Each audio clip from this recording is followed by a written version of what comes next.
Hola inversionistas, el día de hoy vamos a hablar de un tema que habitualmente no suele aplicarse a las finanzas personales, sino más bien a la contabilidad y al manejo de las empresas, pero que sabiendo aprovecharlo en el día al día, la verdad es que nos puede dar bastantes beneficios. El tema es la caja chica aplicada a las finanzas personales. Para poder entender el concepto y posteriormente aplicarlo a nuestras finanzas personales, primero es necesario saber a qué se refiere en específico la caja chica en las empresas. Básicamente, en pocas palabras y para no entrar en muchos temas contables, podemos definir a la caja chica como una pequeña cantidad de dinero que se va a dejar físicamente en la empresa, para cubrir algunos gastos que si bien no están presupuestados, sí se pudieran llegar a presentar en algún momento y que pudieran llegar a afectar bien sea la operación o la administración de una empresa. En pocas palabras y a grosso modo, eso es lo que es la caja chica. Hay otras cuestiones que deberíamos también de hablar, obviamente, como por ejemplo los asientos contables, quién es el responsable, las cantidades, montos y demás. Sin embargo, para los fines que a nosotros nos interesa, eso realmente no es tan necesario que lo sepamos. Sin embargo, a la hora de trasladar este concepto y aplicarlo a nuestras finanzas personales, sí es necesario tener en cuenta algunas características que no van a ser del todo iguales. Empecemos primero hablando de la emergencia. Usualmente la caja chica se suele utilizar para emergencias pequeñas que se presenten en un negocio o bien sea en una empresa. Sin embargo, dado que nosotros sabemos también que existe algo que se llama fondo de emergencia, realmente para nosotros no nos va a servir del todo para el tema de las emergencias, sino más bien para algunos imprevistos pequeños. Ahora, otra situación también importante. Normalmente la caja chica no se detalla tal cual en el presupuesto. Simple y sencillamente es una cantidad que la empresa va a destinar a que esté ahí físicamente como una alta liquidez para alguna que otra emergencia pequeña. Sin embargo, nosotros sí la deberemos de considerar dentro del presupuesto. Pero para entender de una mejor manera cómo lo debemos de aplicar, es necesario abordar el tema desde dos puntos de vista diferentes. Primero, lo que no es la caja chica aplicada a las finanzas personales y en segundo lugar, lo que sí es la caja chica aplicada a nuestras finanzas personales. Y vamos a empezar primero con lo que no es porque es lo que muy seguramente les podría llegar a causar un poco más de dudas o de incertidumbre. Primeramente, la caja chica aplicada a las finanzas personales no es un fondo de emergencia. Como les decía, las empresas generalmente sí lo aplican para pequeñas emergencias que se presenten, sin embargo nosotros o la gran mayoría de las personas tienen un fondo de emergencia. Ya saben que yo no lo tengo tan explícito como tal, porque básicamente mi portafolio de inversión en un momento determinado podría fungir como mi fondo de emergencia. Sin embargo, no, la caja chica no es un fondo de emergencia. Ahora, la otra situación, tampoco no es dinero para gastos mayores. ¿Qué quiero decir con esto? No estamos hablando de que esto vaya a cubrir, digámoslo así, la renta, la mensualidad del vehículo, la colegiatura, la compra del gas o cualquier otro tipo de gasto que hubiera quedado asentado en donde en el presupuesto, sobre todo considerando que sea de mayores proporciones. Es decir, la caja chica tampoco no va a servir para cubrir gastos mayores. Ahora, tampoco no es todo el presupuesto. Sí va a formar parte del presupuesto, nosotros sí lo vamos a detallar en el presupuesto como una cantidad que vamos a dejar ahí definida. Sin embargo, no quiere decir que es todo el presupuesto. ¿Qué quiero decir con esto? Básicamente que lo que nosotros vayamos a destinar o vayamos, mejor dicho, a señalar en el presupuesto no va a ser en sí la caja chica, sino al revés, la caja chica de nosotros va a formar parte del presupuesto. Ahora, otra situación también importante. Esto no es para gustitos ni gastos hormiga.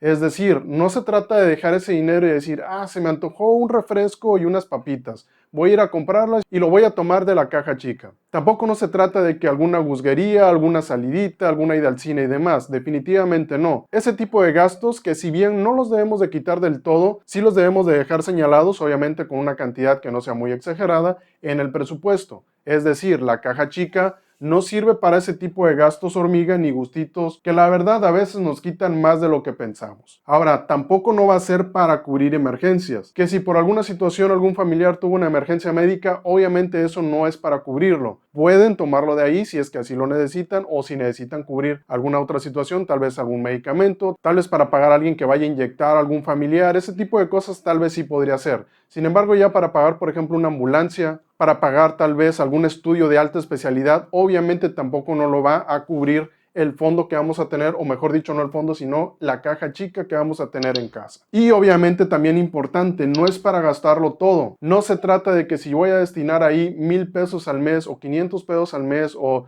la cantidad que ustedes quieran, forzosamente lo tengan que desaparecer al final del mes o al final de la quincena o al final de la semana. Nosotros no somos gobierno como para ser más eficientes entre más gastemos. Para nosotros, de hecho, entre más dejemos o entre menos gastemos es mejor. Así que no, la caja chica tampoco no es para gastarla por completo. Ahora vamos a ver lo que sí es. Sí va a ser parte de nuestro presupuesto, es decir, nosotros sí lo vamos a dejar señalado. Tal vez las empresas no lo hacen como tal y obviamente ahí podríamos debatir si lo hacen o no. Sin embargo, nosotros sí lo vamos a dejar señalados. Vamos a dejar una partida que sea tal cual caja chica casa o simple y sencillamente caja chica.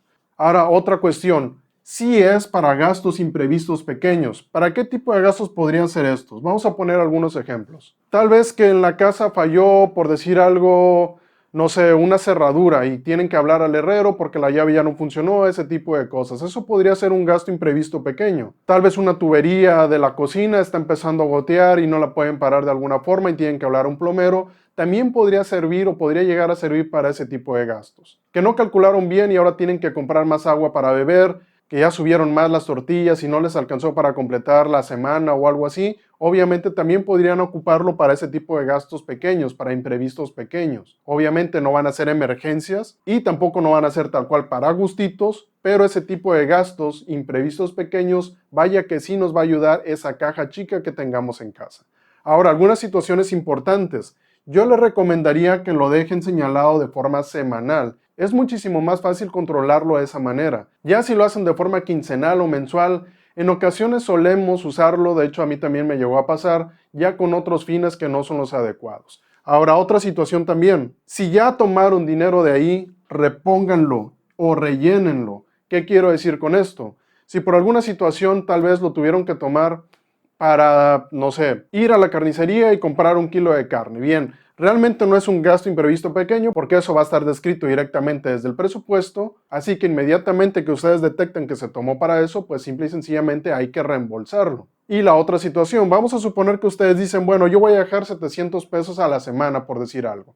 Durante esa semana tal vez únicamente se tomaron 200. Lo que van a hacer es completar para la siguiente semana nuevamente los 700, es decir, ustedes le van a aportar 200 pesos a la caja chica. Si la siguiente semana resultó intacto, están los 700, bueno, simple y sencillamente no ponen nada. Y si a la tercera semana tal vez se gastó todo, bueno, ahí sí hay que volver a poner los 700 pesos. Ahora, ¿todo esto realmente tiene una utilidad o únicamente los estoy cuenteando? Miren, yo en lo personal, ahorita que estoy trabajando desde casa, ya no lo he utilizado tanto, porque obviamente estoy aquí, cualquier eventualidad, pues simple y sencillamente, digámoslo así, la atiendo. Sin embargo, anteriormente, cuando no estaba en casa la mayor parte del día, sí que dejaba ese dinero como caja chica, es decir, ese dinero iba a estar ahí para cualquier situación que se pudiera presentar. ¿Nos llegó a sacar de algún apuro? La verdad es que sí. Parece mentira que establecer una caja chica en casa pudiera llegar a tener algún beneficio en específico para nuestra economía, o mejor dicho, para nuestras finanzas. Sin embargo, aplicándolo y siendo disciplinado con lo que es y para lo cual lo estamos haciendo,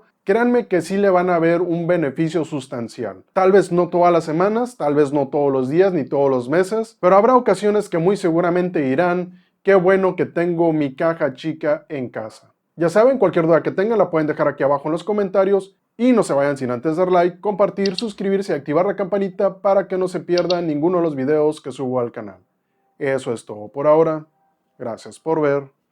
Hasta luego.